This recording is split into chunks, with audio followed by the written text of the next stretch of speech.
ouais, oh, ouais, oh. Alors aujourd'hui, je voudrais te montrer une autre utilisation du tambour, c'est quand on fait les matrices. En imaginologie, on utilise beaucoup les matrices, on apprend ça dans le cursus.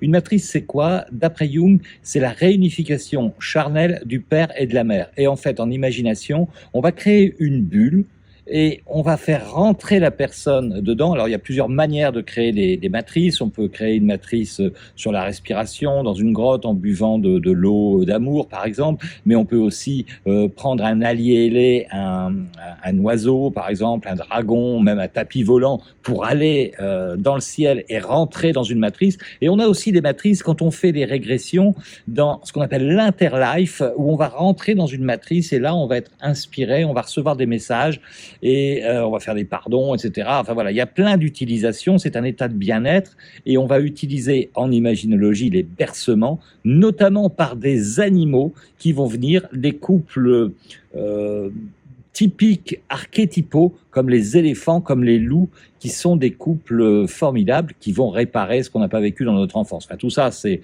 expliqué, bien sûr, dans les formations, mais toujours est-il que le tambour, on va l'utiliser différemment. On va bien sûr jouer du tambour pour amener peut-être un peu dans la matrice la personne, mais une fois qu'elle est dans la matrice, on va retourner le tambour et on va se mettre à parler comme ça.